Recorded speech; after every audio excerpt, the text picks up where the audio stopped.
Les choix d'une femme déterminent souvent jusqu'où vont ses ambitions. Et pour en parler aujourd'hui, je suis accompagnée de Ornella et de Nelsia. Le thème de l'émission d'aujourd'hui, c'est est-ce que vous pouvez être en couple avec quelqu'un qui n'a pas de situation financière? Bonsoir et bienvenue. Ornella, bonsoir. Bonsoir Morgane. Merci de nous avoir rejoints sur les réalités. Merci pour l'invitation également. Nelsia, bonsoir. Bonsoir, Morgane. Visage habitué des réalités. On est ravis de te recevoir encore aujourd'hui. Toujours un plaisir. Voilà. Alors, pour démarrer, je vais reprendre la question. Est-ce que vous serez d'accord d'être en couple avec quelqu'un qui n'a pas de situation financière? Je suis entièrement d'accord. Sincèrement, je ne vois pas pourquoi l'argent devrait interférer dans une relation. D'accord. Et Ornella, est-ce que tu es d'avis avec ce que Nelsie a dit? Non. Pourquoi? Tout simplement parce que le travail est le reflet des ambitions et des valeurs. Sortir avec un homme qui ne travaille pas peut suggérer un manque d'ambition et de motivation, ce qui peut être un frein pour une relation où les deux partenaires cherchent à évoluer ensemble. Alors pourquoi, selon toi, l'homme est obligé de s'occuper de toi? L'homme est obligé de s'occuper de moi tout simplement parce que c'est son devoir. Les hommes sont considérés comme des pourvoyeurs financiers et cette vision existe depuis la nuit des temps où l'homme travaille et la femme s'occupe simplement de la maison et des enfants. Du foyer oui. Et des enfants. Bien sûr. Donc c'est le devoir de l'homme. Nelsia, d'avis? C'est justement à cause de ce genre de mentalité qu'on n'avance pas, en fait. Parce que, je suis désolée, on ne peut pas vouloir aujourd'hui une certaine égalité entre les hommes et les femmes et tenir encore ce genre de discours. Ok, d'accord, à une époque, la femme s'occupait de la cuisine, des enfants, etc. Mais on est dans un monde qui évolue. On voit aujourd'hui que les femmes veulent travailler, les femmes veulent faire ce que les hommes veulent faire. On voit aujourd'hui des femmes qui sont conductrices de bus. À une époque, c'était totalement pas possible. Exactement. Et c'est justement ça que j'essaie de défendre parce que autant on est capable de faire nous ce qu'on veut, les hommes devraient être capables de le faire aussi.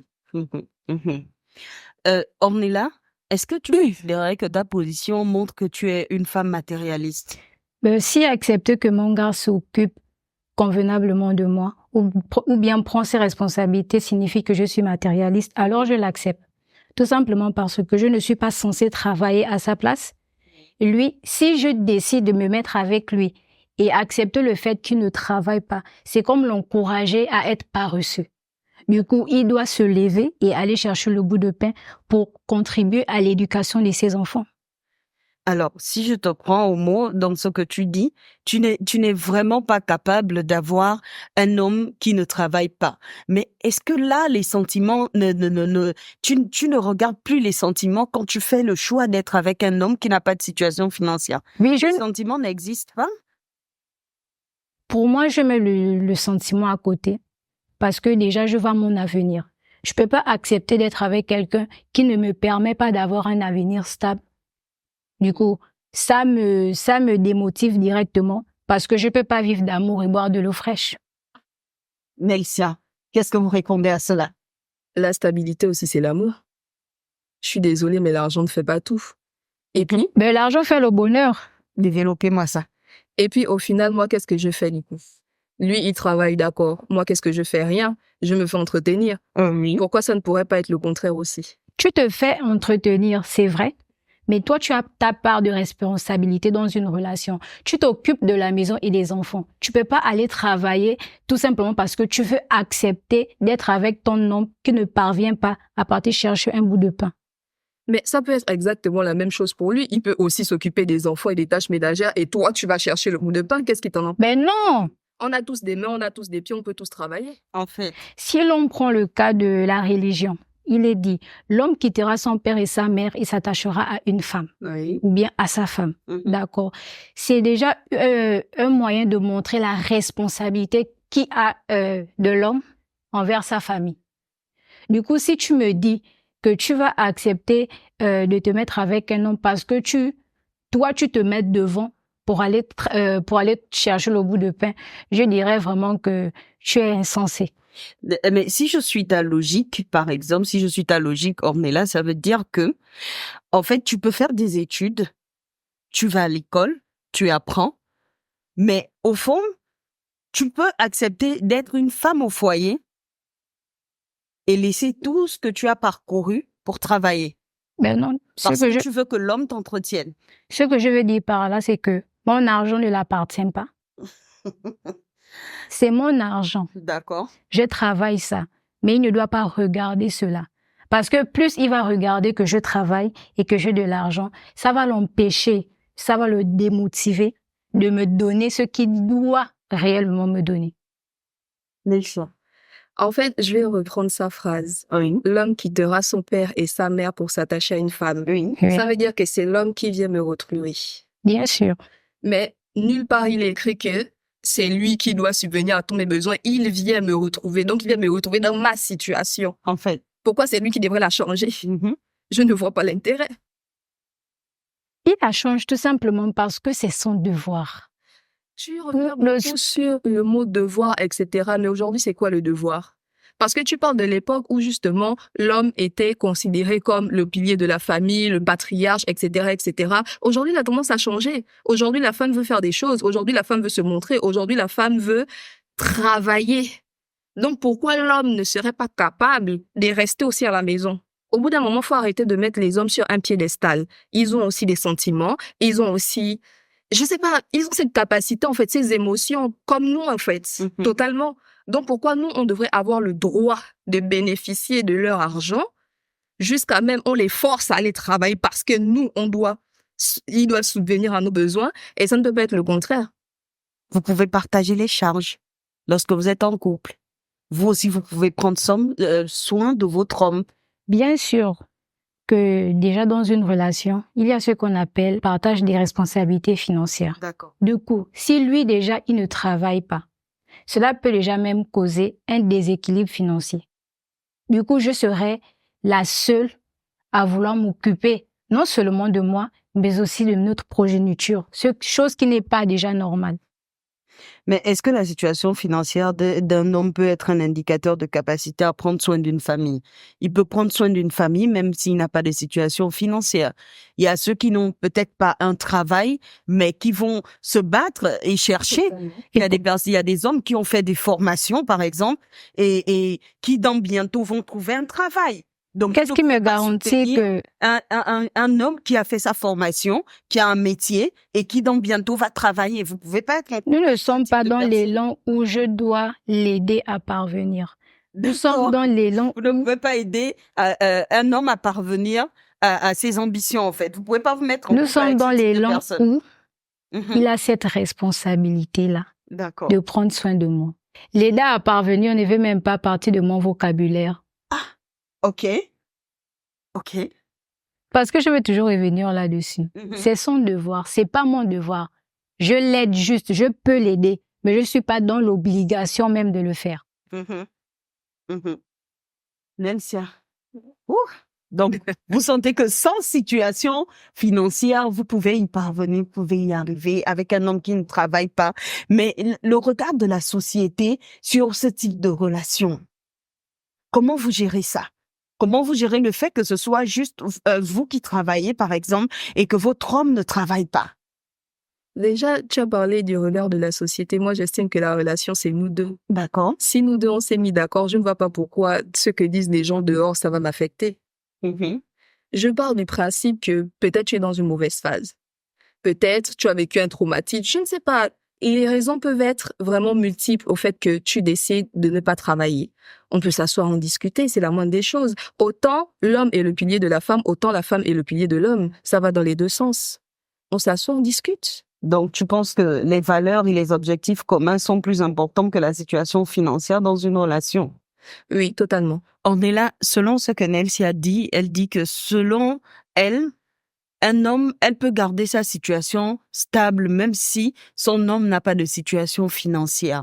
Est-ce que tu es d'accord avec ça? Je ne suis pas d'accord parce que c'est comme si j'acceptais le fait que l'homme doit porter la jupe. Du coup, si je vais dans le même sens qu'elle, c'est comme si j'acceptais sa précarité financière.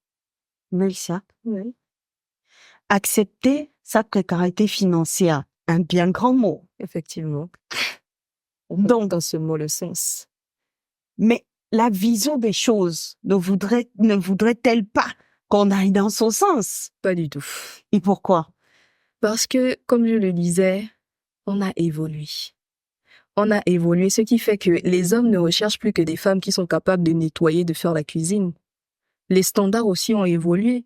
Eux aussi, ils veulent pouvoir se reposer le week-end parce que si on prend le cas qu'elle disait plus tôt, soi-disant que oui, à une époque, les hommes allaient travailler, etc. Ils n'avaient pas aussi de temps pour leur famille. Ils n'avaient pas de temps pour leurs enfants. Littéralement, les enfants ne connaissaient que la mère. Le père n'existait pas. Aujourd'hui, cette tendance vise à être renversée parce que justement, les rôles sont un minimum divisés en ce sens. Un peu plus. Je vais te couper un peu. Tout simplement parce que dire que parce que l'homme travaille, il n'a plus la présence dans la vie des enfants, c'est archi faux. Parce que c'est la femme qui s'occupe des enfants à la maison. Et le mari, lui, il doit juste prendre les responsabilités de l'éducation. Déjà, l'éducation des enfants englobe une ressource de finances très importante. Du coup, si moi, je m'occupe de leur éducation, genre, les montrer comment faire certaines choses, lui, son seul devoir, c'est de nous chercher l'argent. D'accord. Donc, si je te suis, tu dis que les responsabilités devraient être équitables. Bien sûr. Et Nelsia, qu'est-ce que tu en dis?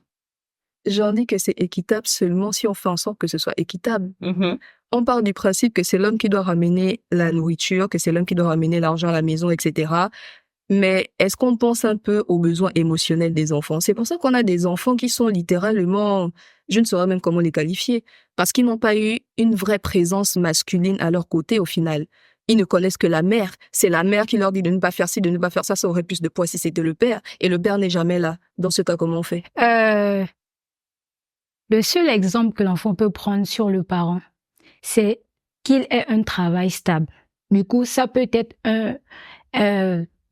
une idée très positive dans sa vie parce que il apprend directement le travail acharné. Donc, dire que, surtout de son père, parce que quand tu vis avec un homme qui ne travaille pas, tu montres déjà à tes enfants combien de fois tu es paresseux, d'où eux ils se disent que c'est forcément la meilleure des choses à faire. Et si par exemple c'est un garçon, lui va se dire bon, si papa ne travaille pas et que maman accepte d'être avec lui, c'est que moi je peux également trouver une femme qui va s'occuper de moi comme maman le fait. En fait, je trouve ça très drôle, sincèrement. Parce que je pars du principe que l'éducation, c'est donc tout. Donc, qu'est-ce que l'enfant va retenir? Que mon père, il rend tout le temps stressé, il est tout le temps énervé, il est tout le temps... Disons qu'il n'a jamais le temps. Il ne peut pas stresser parce qu'il doit même se sentir à l'aise quand il travaille. Mais il est stressé pourtant parce que c'est un être humain. Mais s'il est stressé, quand il rentre à la maison, il ne mange pas. Il mange. Je fais mon devoir conjugal. Lui, il doit respecter pour lui. Et doit respecter conjugal, c'est t'occuper des enfants. M'occuper des enfants, bien sûr. Et c'est à cause de ce genre d'arrière-pensée qu'on n'évolue pas. Il n'y a pas de problème. Si tu penses que ce n'est pas normal, je te suggère de continuer dans ton élan à vivre ton amour et boire de l'eau fraîche. Au moins, j'aurai un mari heureux. Mais est-ce que Nelsia, ce ne serait pas appuyer, par exemple, le type d'homme qui paraisse après, qui ne veut peut-être plus travailler? Du fait qu'il ait sa femme qui puisse accepter d'être avec lui sans qu'il ait un travail fixe, qu'il ait un revenu. Mais si j'ai les moyens, où est le problème? Comme je n'arrête pas de le dire, les choses ont changé. Ça veut dire que si je peux entretenir mon homme, pourquoi pas? Les hommes nous entretiennent bien depuis la nuit des temps, n'est-ce pas? Oui, s'ils veulent se reposer, qu'ils se reposent. Imaginons par exemple, un travail prenant, je termine. Imaginons par exemple, j'ai un travail prenant. Je ne peux pas m'occuper des enfants, de la maison, etc. Je ne peux pas faire les deux. Je suis pas. Donc ça veut dire que ton mari devient en fait un homme au foyer. Exactement. Si je comprends bien, c'est parce que je sous-entends que tu as un manque de confiance en soi. Okay. Parce que j'autorise mon mari à faire ce que... Oui, parce que tu ne peux pas aider ton mari à être un crévito. En fait. Et pourquoi il devrait m'aider à être un crévito, justement? Je n'ai pas les mains, je n'ai pas les pieds, je ne peux pas aller travailler moi-même.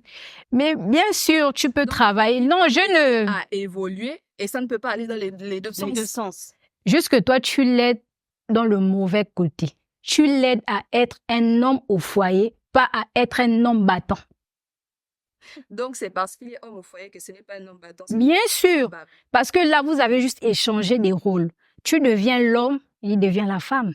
N'importe quoi. En fait, Cette situation montre clairement que l'homme peut certainement être dans ces deux positions, mais il faut avoir la bonne femme à ses côtés aussi. Mesdames et messieurs, merci de nous avoir suivis. Continuez à faire ce débat chez vous. Faites les bons choix, mais surtout, choisissez bien vos partenaires.